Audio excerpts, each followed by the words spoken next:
हाय, आपके साथ मैं हूं Surabhi Sharma.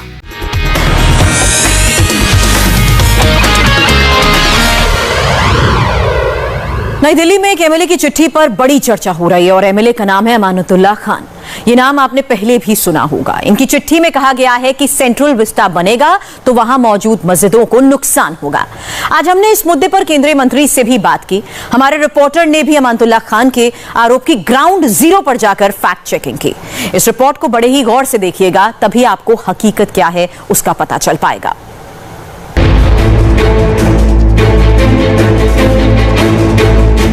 Central Vista project में एक ही चीज बची थी, लिए दिए अब उसकी भी एंट्री हो गई।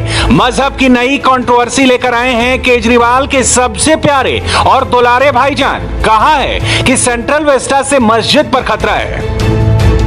पता चला कि दिल्ली वाले भाईजान सोशल मीडिया पर टहल रहे थे, वहीं से उन्हें जानकारी मिली कि सेंट्रल विस्टा में 4 मस्जिद हैं जो प्रोजेक्ट के काम के चलते सुरक्षित नहीं है। भाईजान के दिमाग की घंटी बजी और सीधे बंगला नंबर 7 लोक कल्याण मार्ग के पते पर एक चिट्ठी पोस्ट कर दी। प्रधानमंत्री यही रहते हैं। विधायक जी ने चिट्ठी में 4 मस्जिदों का जिक्र किया है। ज़ाब्तागंज मस्जिद, जामा मस्जिद नई दिल्ली, रकाबगंज मस्जिद, कृषि भवन मस्जिद को नुकसान पहुंचने की आशंका है, जिस पर प्रधानमंत्री को 10 दिन का टाइम दिया है। प्रधानमंत्री नरेंद्र मोदी को एक लेटर लिखा है सेंट्रल विस्टा प्रोजेक्ट के अंदर में जो मस्जिद आ रही हैं उसके बारे में। आपके पास क्या जानकारी है? क्या ऐसी सूचना मिली है? क्या इस मस्जिद को तोड़ दी जाएंगी, हटाई जाएंगी, कुछ इस तरह की? देखिए, सेंट्रल विस्टा का जो काम चल रहा है उस नक्शे के अंदर हमारी जो है 4 से 5 मस्जिदें आती हैं। 4 मस्जिदें, जिसमें एक वाइस प्रेसिडेंट हाउस के अंदर मस्जिद बनी हुई है, एक कृषि भवन के अंदर मस्जिद बनी हुई है, एक इंडिया गेट पे ही जो है वो मस्जिद बनी हुई है, और एक मस्जिद जो है पार्लियामेंट हाउस के पास है, जो पार्लियामेंट हाउस के नाम से ही मस्जिद है। तो वो सारी मस्जिदें उस नक्शे के अंदर आती है, और इनके नक्शे में कहीं कोई निशानदेही अभी तक नहीं कही गई कि ये मस्जिदें आपकी महफूज रहेंगी या इन मस्जिदों को हम नहीं छेड़ेंगे या इनका क्या करेंगे। तो ऐसा कुछ नहीं है। तो ये खदशा हमें हुआ और लोगों ने हमें कंप्लेन भी दी। लोगों ने सोशल मीडिया के जरिए, फेसबुक और ट्विटर के जरिए भी बताया कि ऐसे ऐसे वहाँ काम चल रहा है और इन मस्जिदों की कोई निशानदेही नहीं हुई। तो इस वजह से मैंने प्रधानमंत्री जी को चिट्ठी लिखी कि भाई हमारी मस्जिदों के बारे में हमें बताया जाए कि हमारी मस्जिदें महफूज रहेंगी या नहीं रहेंगी। तो हमें खर्चा है कि कहीं मस्जिदों को नुकसान ना हो, क्योंकि बहुत पुरानी मस्जिदें हैं, 100 साल पुरानी मस्जिदें हैं, और हम इनके इस प्रोग्राम के कहीं खिलाफ नहीं है, ना हम किसी किस्म की कोई कंट्रोवर्सी पैदा करना चाहते। जब यही बात हमने नागरिक उड्डयन मंत्री जी के सामने रखी तो उन्होंने भाईजान की पहचान भी बता दी और ये भी बता दिया कि उसका क्या करना है, कैसे करना है, उनको फिक्र करने की जरूरत नहीं है, सब कुछ देख लिया जाएगा। देखिए, आम आदमी पार्टी चिट्ठी लिखने से पहले इसको बाहर सोशल मीडिया में पहले रख सकते हैं। आपको पता है सेंट्रल विस्टा कहां बन रही है? आपको मालूम है कहां बन रही है central Vista? Mansingh road geography के अंदर है या नहीं है? देखिए, मैंने भी ये पढ़ा, हम इस पर देख लेंगे। पर अमानतुल्लाह खान ये वही है ना जिनका नाम एसोसिएट हुआ था कुछ पीछे, जो दंगे हुए थे, उस पर मैं नहीं जाना चाहता हूं। इन्होंने चिट्ठी लिखी है, हम इस पर देख लेंगे। जहां तक तो मानसिंह रोड की वो है, जहां तक मुझे याद है ये तो सेंट्रल विस्टा में पड़ती ही नहीं है, जिसकी एक तस्वीर देखी गई है। बाकी 2 जो हैं वो हैं, अभी कब वो बनी थी, वो अभी लाइब्रेरी है या मस्जिद है, वो हम पूरा जांच कर लेंगे। पर ऐसे माई डोर्स आर ओपन, मेरे से आप भी बात करते रहते हैं, जो भी इसकी हम जांच करवा के इसको आगे देख लेंगे। अब आप सोच रहे होंगे कि अमानतुल्लाह ने ये बात क्यों उठाई, क्या उसके पीछे कोई पॉलिटिकल गेम प्लान है? इन सबको बताएंगे, लेकिन सबसे पहले जरूरत थी फैक्ट चेक की, जिसका भाईजान ने अपनी चिट्ठी में जिक्र किया है। संवाददाता भास्कर मिश्रा उन मस्जिदों पर गए और अमानतुल्लाह खान ने जो कहा उसमें कितनी सच्चाई है वो जानने की कोशिश की। मैं इस वक्त शाही मस्जिद ज़ाब्तागंज में हूँ। ये सेंट्रल विस्टा प्रोजेक्ट के अंडर में आता है। दरअसल दिल्ली वक्फ बोर्ड के चेयरमैन अमानतुल्लाह खान ने प्रधानमंत्री नरेंद्र मोदी को एक लेटर लिखा है और जिसमें ये कहा है कि सेंट्रल विस्टा प्रोजेक्ट के अंडर में 4 ऐसी मस्जिद है जिसकी सुरक्षा को लेके, उसके फ्यूचर को लेके उन्होंने लेटर लिखा है कि इस प्रोजेक्ट के अंदर में वो आता है तो आगे सरकार का क्या प्लान है ये बताएं। ये मस्जिद है और उसके साथ का जितना हिस्सा आप हैं वो देखिए कि हर जगह कंस्ट्रक्शन का काम चल रहा है और ये सेंट्रल विस्टा प्रोजेक्ट का पूरा इलाका है, पार्लियामेंट हाउस से लेके आगे आप जहां तक आपकी नजर जाएगी हर तरफ कंस्ट्रक्शन चल रहा है। इस मस्जिद के जो इमाम हैं उनका ये कहना है कि हमारे पास अभी कोई लिखित रूप में या कि मौखिक रूप में कोई आदेश नहीं मिला है केंद्र सरकार के द्वारा या यूडी मिनिस्ट्री के द्वारा कि आखिर क्या होगा इस मस्जिद का, लेकिन हमने ये बता दिया है जो वक्फ बोर्ड के चेयरमैन हैं उनको कि इसके चारों तरफ, इसके आसपास सब काम हो रहा है। इंडिया गेट से लेके और राष्ट्रपति भवन तक का जो इलाका है, पार्लियामेंट तक का इलाका है, हर जगह आपको कंस्ट्रक्शन होते हुए दिख जाएगा और ये सेंट्रल विस्टा प्रोजेक्ट का पूरा ये पार्ट है। आप इस मस्जिद के आसपास के इलाकों में देखिए, हर जगह मिट्टी है, हर जगह ट्रक्स के लिए रास्ते बने हुए हैं, हर जगह खुदाई हो रही है, हर जगह काम चल रहा है, लेकिन ये मस्जिद इंटैक्ट है। यहाँ पे अभी किसी भी तरह का कोई तोड़फोड़ कुछ नहीं है। दरअसल ये वक्फ बोर्ड की प्रॉपर्टी है और जहाँ कहीं भी एक बार मस्जिद बन जाती है तो उसको हटाया नहीं जा सकता है। जैसे आप ये देख सकते हैं, ये जाब्तागंज मस्जिद है और सेंट्रल विस्टा प्रोजेक्ट के अंदर में अगर आप ये देखें कि वाटर बॉडी के बिल्कुल बीच में ये है मस्जिद अपनी जगह पे है और उसके साथ में सेंट्रल विस्टा प्रोजेक्ट का काम भी चल रहा है। इस मस्जिद के इमाम जो हैं उनका ये कहना था कि हमें अभी तक कोई जानकारी नहीं दी गई है केंद्र सरकार के द्वारा, लिहाजा हम कुछ नहीं बोलेंगे कि क्या फ्यूचर है और आगे क्या किया जा सकता है। लेकिन इस पूरे इलाके को देखिए कि हर जगह काम हो रहा है, पार्लियामेंट हाउस से लेके और यहाँ तक ये पूरा इलाका एक तरह से नए स्वरूप में बन के तैयार होगा और उसकी तैयारी जोर शोर से चल रही है। दिल्ली वक्फ बोर्ड के चेयरमैन का ये कहना है कि 4 मस्जिद है, एक बिल्कुल पार्लियामेंट के पास में है, एक लॉन में है यहाँ पे इंडिया गेट के लॉन में, और एक जो उपराष्ट्रपति भवन है उसके अंदर में। इन तमाम मस्जिदों को किसी भी तरह का कोई नुकसान ना हो, इसका लिखित रूप में केंद्र सरकार जवाब दे, और अगर 10 दिन के अंदर में जवाब नहीं मिलता है तो वो लोग हाई कोर्ट का रुख करेंगे।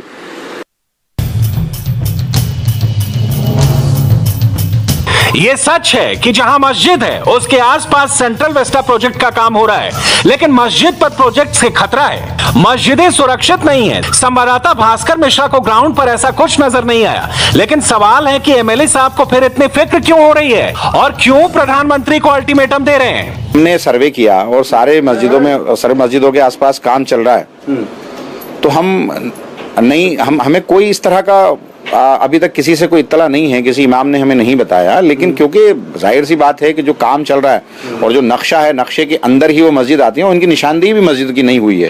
अगर ये बता दें कि ये मस्जिद सेफ रहेगी या इसको यहाँ ये बनाया जाएगा, तो ऐसा भी कुछ नहीं है। तो जाहिर सी बात है कि जहाँ काम चल रहा है और नक्शे के अंदर है तो कुछ ना कुछ तो है।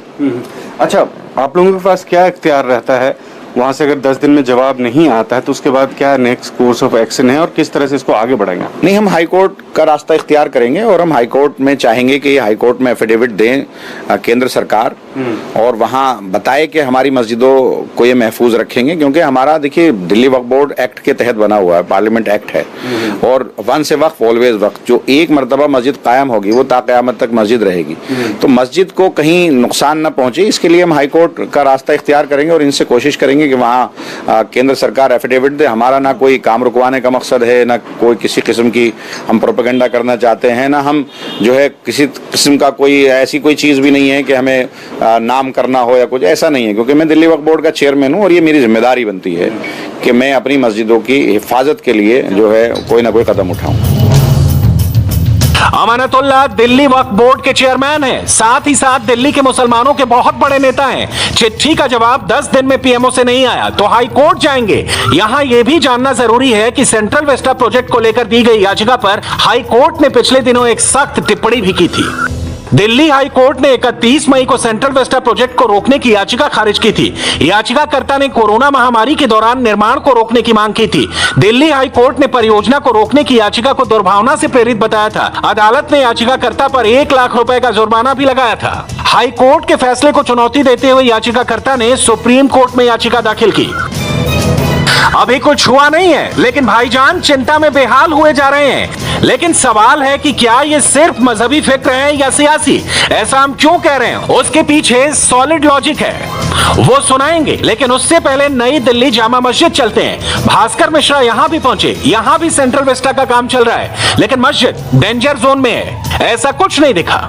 दरअसल ये मस्जिद जो आप देख रहे हैं, जामा मस्जिद नई दिल्ली, ये बिल्कुल पार्लियामेंट हाउस के पास में है, रेड क्रॉस रोड पे, और इसके बिल्कुल सामने में जो पार्लियामेंट की नई बिल्डिंग है वो बन रही है और इसको लेके सवाल उठ रहा है। दरअसल जो दिल्ली वक्फ बोर्ड के चेयरमैन हैं, उनका ये कहना है कि अलग अलग लोगों के द्वारा ये जानकारी दी गई थी कि सेंट्रल विस्टा प्रोजेक्ट में जो नक्शा बनाया गया है, उस नक्शे के अंदर में 4 मस्जिद आती हैं और उसका फ्यूचर क्या होगा वो केंद्र सरकार के द्वारा अभी तक नहीं बताया गया है।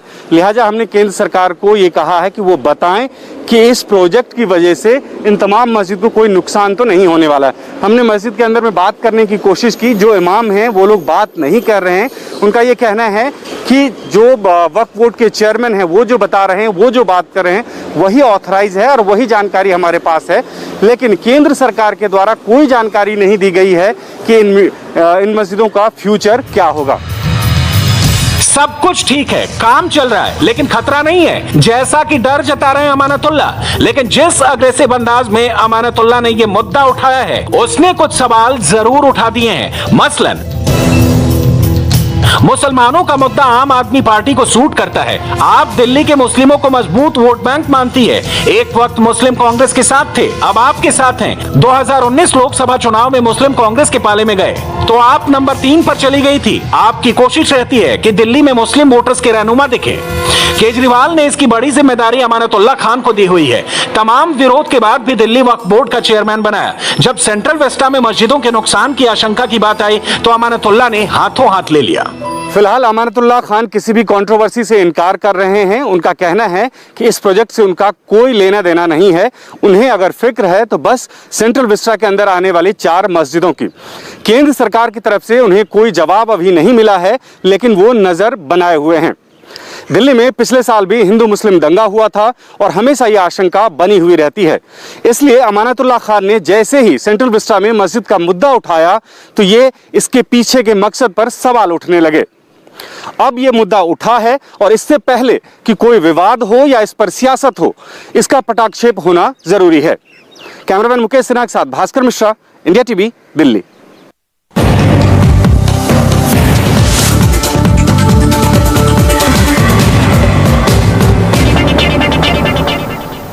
नमस्कार, मैं हूं पंकज भार्गव। आज दुनिया में सबसे ज्यादा जो टॉपिक ट्रेंड हो रहा है, जानते हैं वो क्या है? वो ब्लू टिक नहीं है। टॉप ट्रेंड में वो सब्जेक्ट है जिस पर आज प्रधानमंत्री नरेंद्र मोदी ने बात की। वो टॉपिक ट्विटर नहीं है। हम ट्विटर के बारे में भी बात करेंगे, लेकिन 15 मिनट बाद। पहले उस टॉपिक की बात जिसकी आज पूरी दुनिया में चर्चा है।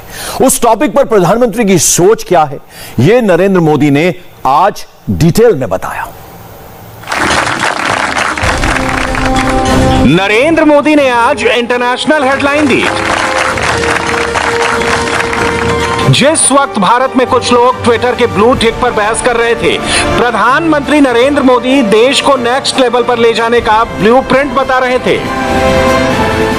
जलवायु परिवर्तन के खतरे से निपटने के लिए जो वैश्विक प्रयास चल रहे हैं, उनमें भारत एक आशा की किरण बनकर के उभरा है। एक विश्वस्त मानव जात के कल्याण के लिए एक विश्वस्त साथी के रूप में आज भारत ने अपनी पहचान बनाई है। जो दुनिया कभी भारत को एक चुनौती के रूप में देखती थी, क्लाइमेट चेंज, भारत की इतनी बड़ी आबादी, लोगों को लगता है संकट यहीं से आएगा। आज स्थिति बदल गई। आज हमारा देश क्लाइमेट जस्टिस का अगुवा बनकर उभर रहा है। एक विकराल संकट के विरुद्ध बड़ी ताकत बन रहा है। बहुत बहुत धन्यवाद, आभार। Green energy, carbon footprint, carbon emission और पेरिस एग्रीमेंट जैसे मुहावरों पर बहस करने वाले आज कहीं और उलझे रहे। पूरे 365 दिन हमारे लिए पर्यावरण दिन ही होते हैं। Climate change. जब देश में ब्लू टिक पर बहस हो रही थी, नरेंद्र मोदी इंटरनेशनल फोरम पर तिरंगा टिक लगा रहे थे। भारत और मोदी की उपलब्धियों पर बात करना कुछ लोगों को गवारा नहीं होता, लेकिन सच्चाई को झुठलाया भी नहीं जा सकता। दुनिया को मालूम है कि भारत धरती को क्लाइमेट चेंज के खतरे से निकालने के लिए क्या क्या कर रहा है। क्लाइमेट चेंज परफॉर्मेंस इंडेक्स में भारत दुनिया के टॉप 10 देशों में है। इस इंडेक्स में अमेरिका पीछे है, जर्मनी और फ्रांस भारत से नीचे हैं। क्लाइमेट चेंज परफॉर्मेंस इंडेक्स में भारत के नंबर 10 होने का मतलब जानते हैं आप? इसका मतलब है भारत ग्रीन एनर्जी को अपना रहा है, भारत अक्षय ऊर्जा के स्रोतों को बढ़ा रहा है, भारत कार्बन उत्सर्जन कम कर रहा है, भारत पेरिस एग्रीमेंट के वादे को निभा रहा है।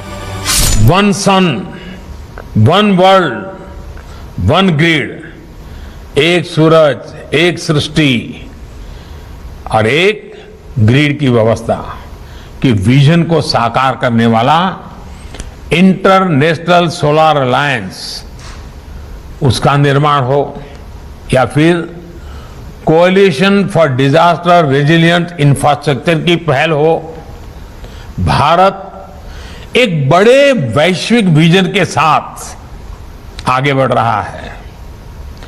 क्लाइमेट चेंज परफॉर्मेंस इंडेक्स में भारत दुनिया के टॉप 10 कंट्रीज में, दुनिया के प्रमुख 10 देशों में आज उसने अपनी जगह बना ली है।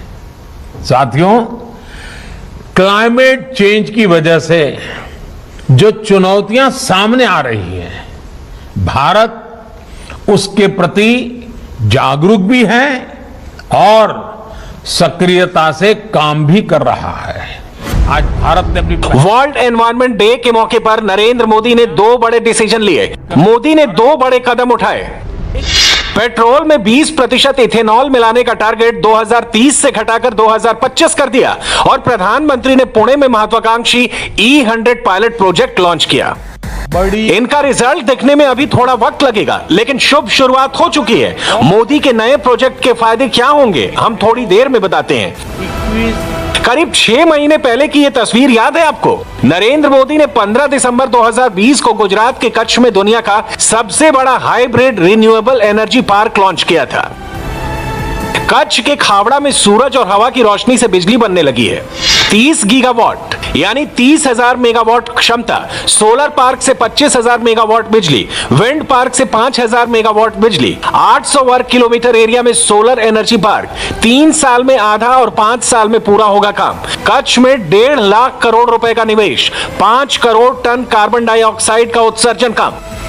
नरेंद्र मोदी बड़ा सोचते हैं और बड़ा ही करते हैं। सोलर और विंड एनर्जी के बारे में मोदी ने कल जो सोचा था, आज उसका रिजल्ट दिखने लगा है। 6-7 साल में रिन्यूएबल एनर्जी की हमारी कैपेसिटी में 250% से अधिक की बढ़ोतरी हुई है।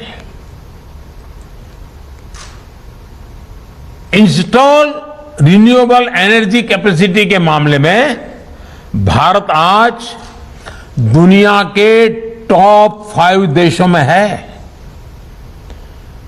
इसमें भी सौर ऊर्जा की कैपेसिटी को बीते 6 साल में लगभग 15 गुना बढ़ाया है।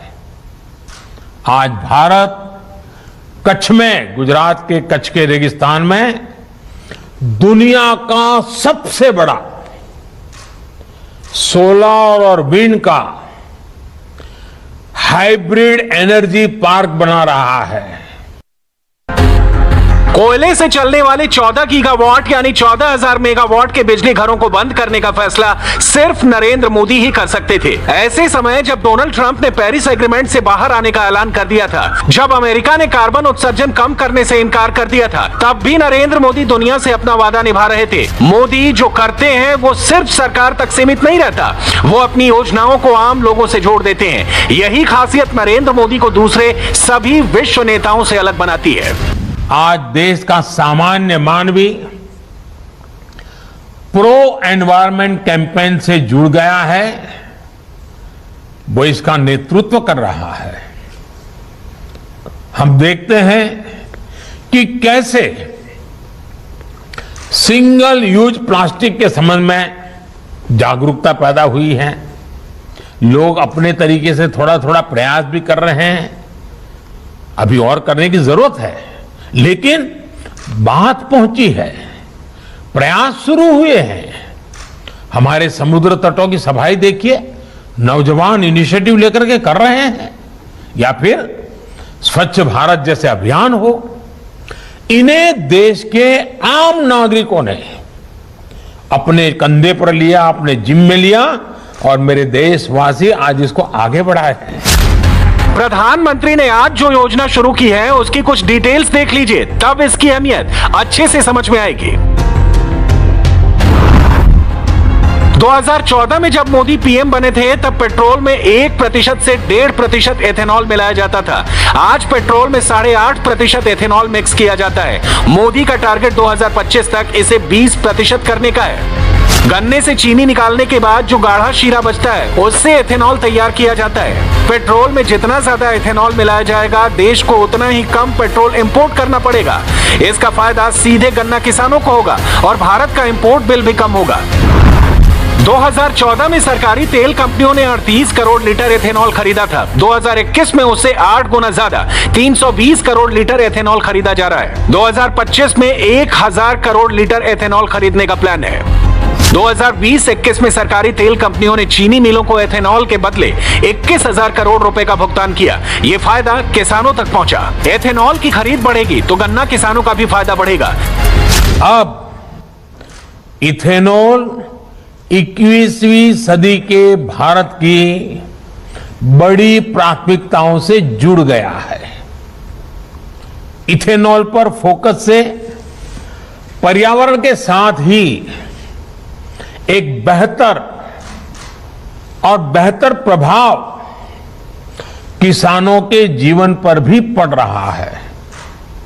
आज हमने पेट्रोल में 20% इथेनॉल ब्लेंडिंग के लक्ष्य को 2025 तक पूरा करने का संकल्प किया है। पहले जब लक्ष्य सोचा था तो ये सोचा था कि ये 2030 तक हम करेंगे, लेकिन पिछले कुछ दिनों में जिस प्रकार से सफलताएं मिली हैं, जन सामान्य का सहयोग मिला है, लोगों में जागरूकता आई है और हर कोई इसके महत्व को समझने लगा है, और इसके कारण अब हमने 2030 में जो करना चाहते थे उसको 5 साल कम करके 2025 तक करने का निर्णय किया है। एथेनॉल के मामले में नरेंद्र मोदी ने इंडिया को फास्ट ट्रैक पर डाल दिया है। ब्रिटेन अपने मोटर ईंधन में 5% एथेनॉल मिक्स करता है। अमेरिका ने 10% एथेनॉल ब्लेंडिंग का टारगेट रखा है। भारत ने 20% एथेनॉल मिलाने का प्लान अनाउंस कर दिया है। नरेंद्र मोदी किसी भी प्लान पर आगे बढ़ने से पहले फील्ड रिपोर्ट लेते हैं। प्रधानमंत्री सरकारी अफसरों के बनाए प्रेजेंटेशन पर आंख मूंद कर भरोसा नहीं करते। एथेनॉल ब्लेंडिंग का नया टारगेट सेट करने से पहले भी नरेंद्र मोदी ने किसानों से बात की। हरदोई उत्तर प्रदेश के गन्ना किसान अरविंद कुमार के साथ मोदी की बात सुनेंगे तो पता चलेगा कि प्रधानमंत्री किस तरह ग्रास रूट पर जाकर सोचते हैं। पहले गन्ना सर बोते थे हम देसी बीज से, अब की देसी जब करते थे सर तब उसको हमने उसमें पैदावार होती थी 700-800 प्रति हेक्टेयर कुंटल। अब की मैंने बोया है गन्ना जो सर मैंने वैज्ञानिक विधि से, उसमें मुझे गन्ना की उपज प्राप्त हुई है 2631 कुंटल प्रति हेक्टेयर। कितने साल से गन्ने का कर रहे हैं अरविंद जी? गन्ने सर कर रहे हैं करीब हो गया 7-8 साल हो गया हमको लगातार करते। अच्छा, कभी मन नहीं करता है कि गन्ने से बाहर निकल के कुछ और करें? नहीं सर, करते हैं, गेहूं भी करते हैं, आलू भी होता है, सरसों भी करते हैं, सब सर खेती करते हैं। इस बार सरसों का अनुभव कैसा है? सरसों सर बहुत अच्छी हुई है, 2 कुंटल मतलब 24 कुंटल प्रति हेक्टेयर से हुई है हमारी। अच्छा, और इस बार तो दाम भी सरसों के अच्छे मिले हैं कहते हैं। सरसों सर बहुत अच्छे दाम मिले हैं सर। अच्छा अरविंद जी, आप जिस मिल को गन्ना बेचते हैं जी, क्या उस मिल ने इथेनॉल प्लांट लगाया है? क्योंकि हम बराबर आग्रह कर रहे हैं कि गन्ना किसानों को सुरक्षित रखना है, तो सिर्फ चीनी बनाने से काम नहीं चलेगा, सिर्फ गुड़ बनाने से काम नहीं चलेगा, हमें कुछ और करना चाहिए, और इसलिए हम इथेनॉल पर जोर दे रहे हैं ताकि गन्ना किसान को कभी भी चिंता न रहे वरना क्या होता है, चीनी ज्यादा हो जाती है तो गन्ना किसान को तकलीफ हो जाती है क्योंकि मार्केट गिर जाता है। चीनी कम होता है क्योंकि गन्ना कम हुआ तो भी किसान को तकलीफ हो जाती है, और इसलिए हम इथेनॉल पे जोर दे रहे हैं। तो आपके यहाँ जो गन्ना जहाँ आप देते हैं वहाँ इथेनॉल का कुछ हो रहा है? क्योंकि आपके पीछे तो बढ़िया सारे चित्र दिख रहे हैं। जी जी, इथेनॉल प्लांट सर लगा है यहाँ हरियाणा चीनी मिल। तो इससे हमको लाभ सर ये मिला है, जो इथेनॉल जो बिकता है सरकार खरीद लेती है, उससे पेमेंट जल्दी होता है मिल वालों को, मिल वाले हमको पेमेंट कर देते हैं। उससे हमको बहुत लाभ है सर, हम अपना टाइम से जब पेमेंट मिल जाता है तो हर चीज टाइम से कर लेते हैं। और उससे ये पेट्रोल में मिला के जैसे डाला जाता है तो उससे पर्यावरण भी शुद्ध रहता है। अच्छा, जब पहले इथेनॉल का प्लांट नहीं था जी, और सिर्फ आप गन्ना ले जाते थे और वो जब चीनी बन करके बिकती थी तो पैसे देते थे, अब क्या बदलाव आया है? अब सर बदलाव यही है, जब पहले चीनी खाली बनती थी तो उसमें पेमेंट, चीनी बिकती थी ज्यादा बन जाती थी, वो डाउन रहती थी मतलब रेट, तो उससे पेमेंट हम लोगों का लेट होता था। अब जो है इथेनॉल जब से लग गया तब से सर पेमेंट हमारा टाइमली हो जाता है। क्लाइमेट के चैंपियन बनने वाले लोग आज चुप हैं। नरेंद्र मोदी इंडिया की इमेज सुधार रहे हैं तो वो चर्चा भी नहीं कर रहे, मगर दुनिया देख रही है कि प्रधानमंत्री नरेंद्र मोदी कैसे फ्रंट पर आकर पर्यावरण के लिए लड़ रहे हैं। मोदी ने साबित किया है कि इकोनॉमी और इकोलॉजी दोनों साथ साथ चल सकती है, आगे बढ़ सकती है। डेवलपमेंट का रास्ता रोके बिना भी मोदी एनवायरमेंट को बचा रहे हैं। कुछ और मिसाल देख लीजिए। 2014 से अब तक मोदी ने ग्रीन एनर्जी की क्षमता 72% बढ़ाई है। 2014 से सोलर एनर्जी की क्षमता 12 गुना बढ़ी है। 2022 तक भारत अक्षय ऊर्जा के स्रोतों से 175 गीगावाट बिजली बनाएगा। 2030 तक अक्षय ऊर्जा के स्रोतों से 450 गीगावाट बिजली बनाने का लक्ष्य है। 2014 में 7 एयरपोर्ट सोलर एनर्जी से चलते थे। 2021 में 50 एयरपोर्ट सोलर एनर्जी से चल रहे हैं। 2015 से अब तक सरकार ने 36 करोड़ 73 लाख सस्ते एलईडी बल्ब बंटवाए हैं। इससे 3 crore 80 lakh ton carbon dioxide उत्सर्जन कम हुआ। 4700 करोड़ किलोवाट घंटे की बिजली बचाई गई। इससे लोगों को बिजली बिल में 19,000 करोड़ की बचत हुई। जो पहले चूल्हे में लकड़ी जला करके धुएं में जिंदगी गुजारनी पड़ती थी, आज उनकी इस लकड़ी को जलाने की निर्भरता काफी मात्रा में कम हुई है। इससे प्रदूषण कम होने के साथ ही स्वास्थ्य, और उसमें भी हमारी माताओं का और बच्चों का स्वास्थ्य और पर्यावरण रक्षण की दिशा में भी बड़ी मदद मिली है। लेकिन इसकी भी बहुत चर्चा नहीं हो पाती। भारत ने अपने इन प्रयासों से करोड़ों टन कार्बन डाइऑक्साइड के उत्सर्जन को रोका है और क्लाइमेट चेंज मिटिगेशन की दिशा में भारत को आज अग्रणी बनाया है। नरेंद्र मोदी के पीछे पड़े रहने वाले लोग दूरबीन और माइक्रोस्कोप लगाकर गलतियां ढूंढते हैं। नरेंद्र मोदी उनसे 100 कदम आगे की सोचते हैं। मोदी के दुश्मन उन्हें ब्लू टिक के चक्कर में फंसाना चाहते थे। नरेंद्र मोदी ने दुनिया में तिरंगा टिक लगा दिया। और आज दिन भर ट्विटर ट्रेंड करता रहा। पहले उपराष्ट्रपति वेंकैया नायडू का अकाउंट अनवेरिफाइड हुआ, फिर आरएसएस के नेताओं के अकाउंट से छेड़छाड़ हुई। लोग कह रहे हैं कि एक सोशल मीडिया कंपनी इतनी ताकतवर कैसे हो सकती है? ऐसा क्या है कि ट्विटर झुकने की बजाय इंडिया को चैलेंज दे रहा है? क्या इसके पीछे कोई लॉन्ग टर्म प्लानिंग है? दरअसल यह सिर्फ एक शुरुआती हिस्सा है। लड़ाई 2021 से शुरू हुई है और 2024 तक जाने वाली है। लोग जानना चाहते हैं कि क्या एक सोशल मीडिया कंपनी को इतनी ताकत देना ठीक है कि वो देश के कानून से ऊपर, सरकार से ऊपर दिखने लगे? ट्विटर ने आज सुबह में जो किया, शाम में जो किया, पहले ब्लू टिक हटाया, फिर ब्लू टिक लगाया। ट्विटर कल क्या करेगा, अगले कुछ घंटों में क्या होने वाला है, ये इस रिपोर्ट से समझते हैं। क्या इंडिया से ट्विटर अपना बोरिया बिस्तर समेटने वाला है? क्या ट्विटर के पास अब सिर्फ कुछ घंटों का समय बचा है? क्या ट्विटर के प्लेटफॉर्म से एंटी इंडिया नैरेटिव चलाने वालों की दुकान हमेशा के लिए बंद होने वाली है? ट्विटर पर ब्लू टिक वाली लड़ाई आर या पार की हो गई है।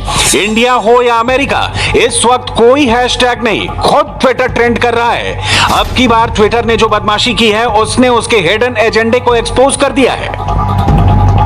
और इसीलिए मोदी सरकार के तेवर सख्त हैं। ट्विटर को लास्ट वार्निंग दे दी गई है। आखिरी नोटिस भेज दिया गया है। इंडिया का मैसेज शीशे की तरह साफ है, या तो भारत के कानून का पालन करो या फिर नतीजे भुगतने के लिए तैयार रहो। ट्विटर पर एक्शन की तैयारी वाली खबर जंगल में आग की तरह फैली। इंडिया में भी हेडलाइन बनी, दुनिया में भी जबरदस्त चर्चा हुई। मैसेज लाउड एंड क्लियर था, इस बार भारत के तेवर सख्त हैं। शनिवार को आग में घी डालने का काम तब हुआ जब ट्विटर ने भारत के उपराष्ट्रपति वेंकैया नायडू के निजी ट्विटर अकाउंट से ब्लू टिक हटा लिया, यानी उनके अकाउंट को अनवेरिफाइड की श्रेणी में डाल दिया। बाद में जब बवाल मचा और चौतरफा मीडिया रिपोर्टिंग हुई, तब जाकर ट्विटर ने उपराष्ट्रपति के ट्विटर अकाउंट का पहला वाला स्टेटस यानी ब्लू टिक रिस्टोर किया। ब्लू टिक हटाए जाने के पीछे ट्विटर ने यह दलील दी है कि वेंकैया नायडू का अकाउंट जुलाई 2020 से इनएक्टिव था।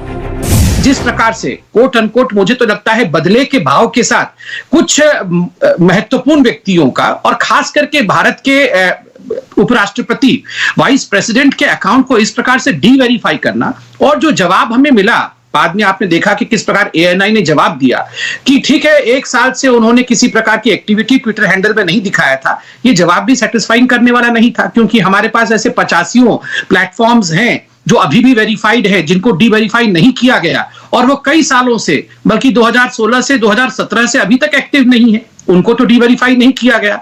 तो ये जो देश के लोकतंत्र में दखलंदाजी देने की कोशिश ट्विटर की है, ये मनमानी नहीं चलेगी। बात तो सही है, ट्विटर का नियम साफ साफ कहता है कि 6 महीनों में कम से कम एक बार ट्विटर अकाउंट का इस्तेमाल जरूर हो, नहीं तो ट्विटर के पास पूरी छूट है कि वो किसी भी अकाउंट का ब्लू वेरीफाइड बैज और वेरीफाइड स्टेटस हटा सकता है। लेकिन फिर हमारी नजर राष्ट्रीय स्वयंसेवक संघ से जुड़े लोगों के ट्विटर हैंडल्स पर पड़ी। सर संघचालक मोहन भागवत का ब्लू टिक गायब था। अखिल भारतीय कार्यकारिणी सदस्य सुरेश सोनी का ब्लू टिक गायब था। सह सर कार्यवाह अरुण कुमार के हैंडल से भी छेड़छाड़ हुई और ब्लू टिक गायब हो गया।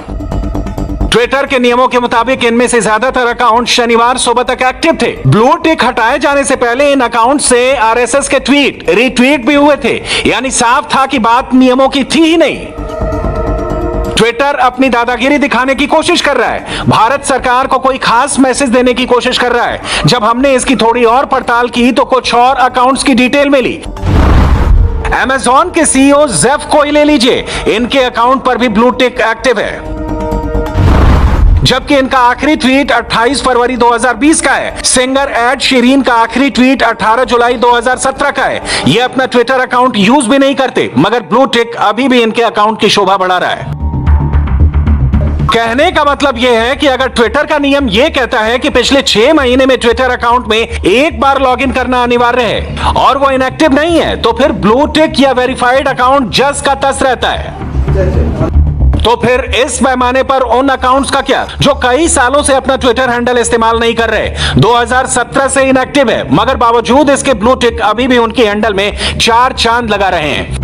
ट्विटर ने ऐसे अकाउंट्स को हाथ तक नहीं लगाया, मगर शनिवार को सिलसिलेवार तरीके से पहले देश के उपराष्ट्रपति के हैंडल पर अटैक किया, फिर RSS के लीडर्स के पीछे पड़ गए। इसलिए शक कह जाता है कि कहीं ये सब कुछ ट्विटर की सोची समझी साजिश तो नहीं थी। आपको याद होगा चंद दिनों पहले सरजिल इमाम नामक एक व्यक्ति ने क्या पोस्ट किया था कि वो सारे हिंदू जो जय श्री राम कहते हैं वो आतंकवादी है। ट्विटर ने उसको मैनिपुलेटेड, ट्विटर ने उसको कुछ नहीं किया। उसका अकाउंट ना तो डी-वेरीफाई हुआ, ना ही उसका अकाउंट ट्विटर से उतर गया, क्योंकि वो कांग्रेस का समर्थक था, वो लेफ्ट का समर्थक था, उसको कुछ नहीं किया गया। केवल एक ही नहीं, सरजिल उस्मानी, सरजिल इमाम, इन कांग्रेस, एक सेकंड में जरा कांग्रेस प्रवक्ता गुरदीप जी से कहूंगा, मैं कंप्लीट कर लूं, आप उसके बाद जरूर बता दीजिएगा। देखिए ये सिलेक्टिविज्म है। आप याद करिए, अभी चंद दिनों पहले एक मस्जिद के अंदर रेप होता है, तो अगर कोई गलती से भी लिख देगा रेप इन मॉस्क, तो आप उसको हटा देंगे, उसको ट्रोलिंग में काउंट करेंगे। मगर रेप इन देवस्थानम, जब जम्मू में रेप इन देवस्थानम लिख के तमाम कांग्रेसियों ने प्लैकार्ड पकड़ा था, उसमें किसी को आपत्ति नहीं थी, वो सब कुछ ठीक है। मगर आप ठीक उसका ऑपोजिट अगर मस्जिद के बारे में कुछ कह देंगे तो वो बिल्कुल का बिल्कुल जो है ट्रोलिंग हो जाएगा, उसको आपको हटाने की आवश्यकता है। पूछने वाले तो ये भी कह रहे हैं कि क्या इसमें कांग्रेस पार्टी का भी कोई रोल है। ये बात किसी से छिपी नहीं है कि कांग्रेस पार्टी की टाइमलाइन मोदी से नफरत करने वालों के स्क्रिप्ट और तस्वीरों से भरी पड़ी है। नॉन स्टॉप मोदी विरोधी एजेंडा चलाया जा रहा है, अनाप शनाप फैलाया जा रहा है। 1 2 3 4 आप गिनते गिनते थक जाएंगे, मगर मोदी से कांग्रेस की सियासी दुश्मनी के सबूत उसकी टाइमलाइन पर मौजूद हैं। राहुल का यह ट्वीट याद करिए, कैसे ट्विटर का साथ दिया था। कांग्रेस के राष्ट्रीय प्रवक्ता रणदीप सुरजेवाला का ट्वीट याद कीजिए, जब दिल्ली पुलिस टूल किट मामले पर ट्विटर के ऑफिस सिर्फ नोटिस देने गई थी तो इन्होंने कितना बवाल मचाया था। ट्विटर को टैग कर करके मोदी विरोध का नैरेटिव फैलाया था। सवाल तो उठेंगे कि क्या ट्विटर और कांग्रेस के तार एक दूसरे से जुड़े हुए हैं? क्या ये कोई मिलीभगत है? कांग्रेस पार्टी के साथ दुर्भाग्य क्या हुआ, इस देश के बड़े बुद्धिजीवियों के साथ दुर्भाग्य क्या हुआ है कि पॉलिटिक्स को ट्रांसनेशनल बना दिया है, अर्थात पॉलिटिक्स का ग्लोबलाइजेशन हो गया है। भारत की राजनीति में अमेरिका और ब्रिटेन के बुद्धिजीवियों की राय तो महत्वपूर्ण हो सकती है, लेकिन हस्तक्षेप नहीं स्वीकार है। अब उनके हस्तक्षेप को हम राहुल जी, सोनिया गांधी और उनकी पार्टी के लोग आमंत्रित कर रहे हैं। मैं अपनी बात समाप्त कर लूं, इस पर आमंत्रित कर रहे हैं। इस ट्रांसनेशनल पॉलिटिक्स का जो असर हमारी संप्रभुता पर पड़ रहा है, उसका लाभ ट्विटर उठा रहा है। हमारा जो फ्रैक्चर्ड पॉलिटिक्स है, पॉलिटिक्स में राइवल्स थे, विरोध था, कांग्रेस पार्टी, भारतीय जनता पार्टी विरोध था। सामान्यतः अपनी संप्रभुता, अपनी चौहद्दी की राजनीति को हम स्वीकार करेंगे। हम भारत में नक्सलियों के भी विरोध को स्वीकार करेंगे, लेकिन ट्विटर के विरोध को हम स्वीकार नहीं करेंगे। इसलिए मेरा मानना है कांग्रेस पार्टी से, अन्य पार्टियों से कृपया करके अपने देश की आंतरिक राजनीति में हस्तक्षेप की अनुमति न दें।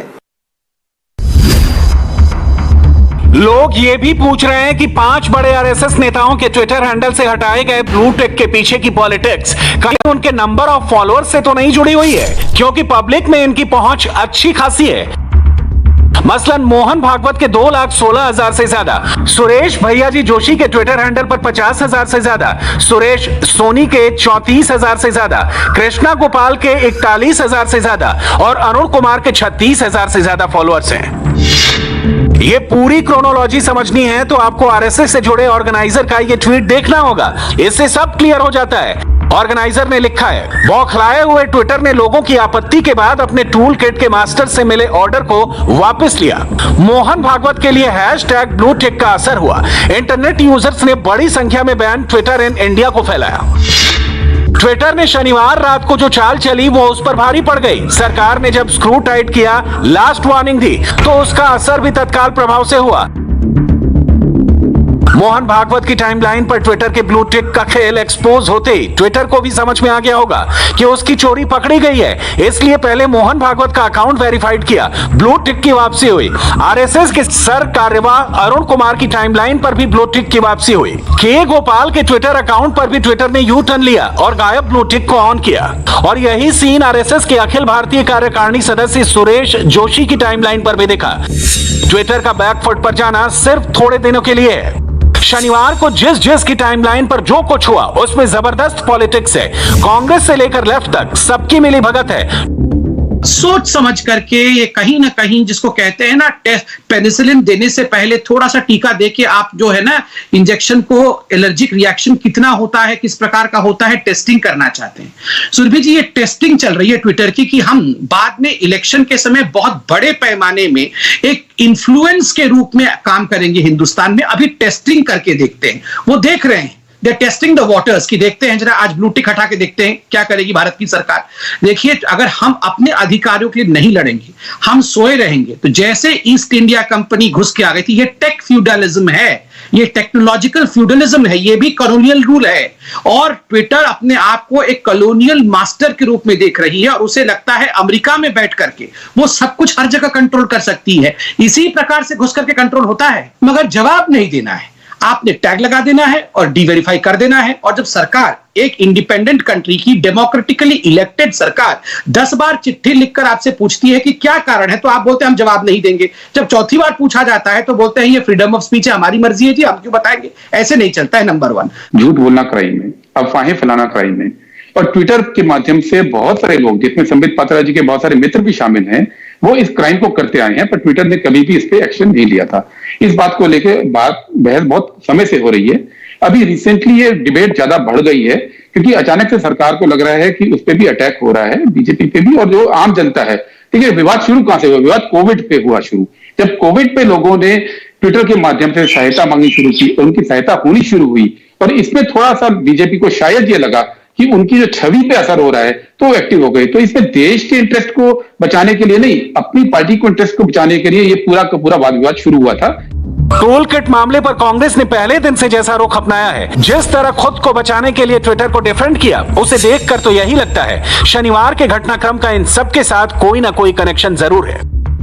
ट्विटर के जो जैक साहब हैं, जिन्होंने ट्विटर को फाउंड किया, he is a founder of Twitter, उन्होंने खुद 2018 के अपने एक इंटरव्यू में सीएनएन में कहा था कि yes we have a left leaning, हमारा एक जो आइडियोलॉजी है वो लेफ्ट की तरफ झुकाव रखता है और हम लेफ्ट को प्रमोट करते हैं। तो उन्होंने खुद अपने आप ही स्वीकार किया था। और देखिए, जिस प्रकार से चिन्हित करके ये जो सिलेक्टिविज्म ट्विटर ने दिखाया है, ये तो हम सब कुछ देख रहे हैं। मेरा सवाल है कि अभी यहां पर कांग्रेस पार्टी के प्रवक्ता ने कहा कि हम चाहते हैं कि क्राइम ना हो, हम चाहते हैं कि फेक न्यूज ना फैले, हम चाहते हैं कि अच्छे तरीके से जो है उसकी इन्वेस्टिगेशन हो। यही तो सरकार कह रही है। सरकार हरकत में आई तो ट्विटर के पसीने छूटे, ब्लू टिक विवाद को ठंडा करने की कोशिश हुई, लेकिन तल्खी अभी भी जारी है। और इसकी वजह है केंद्र की तरफ से नए आईटी नियमों का लागू होना, और ट्विटर की बौखलाहट की वजह भी यही है।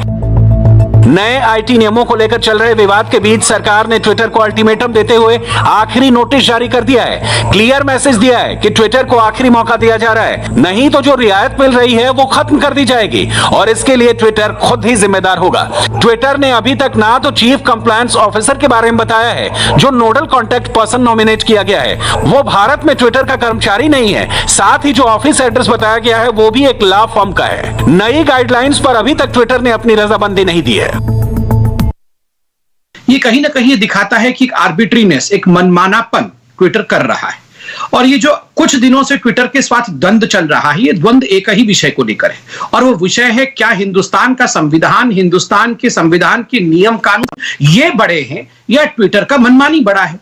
और सरकार ने बड़े स्पष्ट रूप से बार बार ट्विटर से इन विषयों को लेकर सवाल भी पूछा है। इससे पहले भी सरकार ने कहा था कि हमने देश के संविधान को पालन करते हुए डेमोक्रेटिक तरीके से कुछ नियम बनाए थे कि ग्रीवियंस ऑफिसर होना चाहिए, नोडल ऑफिसर होना चाहिए, उसका भी पालन ट्विटर ने नहीं किया। अगर आप मैनिपुलेटिव ट्वीट कौन सा है खुद डिसाइड कर लेंगे और बताएंगे नहीं कि क्यों आपने ये डिसाइड किया, किसको डीवेरीफाई करना है, किसको वेरीफाई करना है, कौन से कंटेंट को रखना है, कौन से कंटेंट को हटा देना है। अगर ट्विटर एडिटोरियल बन जाता है, ट्विटर में एडिटोरियल इनपुट्स होती हैं, तो स्वाभाविक है जो इंटरमीडिएरी टैग है वो हट जाएगा और वो हिंदुस्तान के कानून को लायबल होगा, अर्थात कोई भी कोर्ट में जा सकता है। मगर इस बार सरकार का रिएक्शन देखकर ऐसा लगता है कि अब पानी सिर से ऊपर निकल गया है। बात सिर्फ फेक न्यूज फैलाने, एंटी मोदी एजेंडा चलाने वालों को प्लेटफॉर्म देने का नहीं है। ट्विटर पर तो वेल प्लान तरीके से 2024 का नैरेटिव सेट किया जा रहा है, लोगों को इन्फ्लुएंस करने की कोशिश की जा रही है।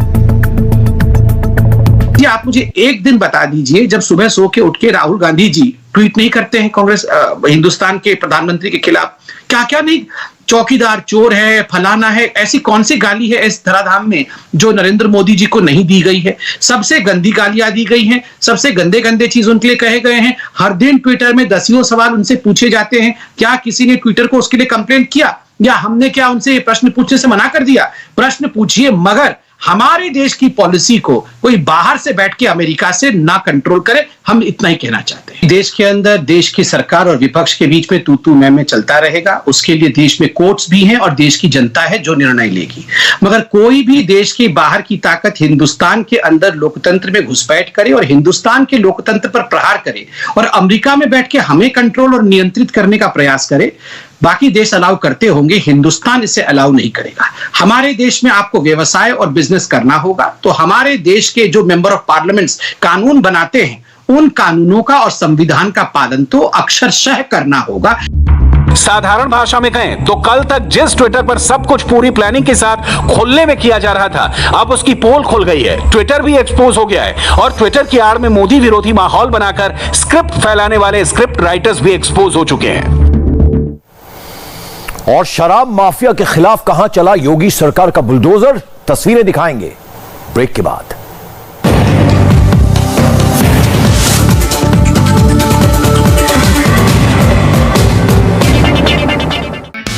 हाय, आई एम सुरभि शर्मा। खबरों से अपडेट रहने के लिए India TV YouTube channel subscribe करिए, साथ में बेल आइकन जरूर दबाएं। जुड़े रहें इंडिया टीवी के साथ।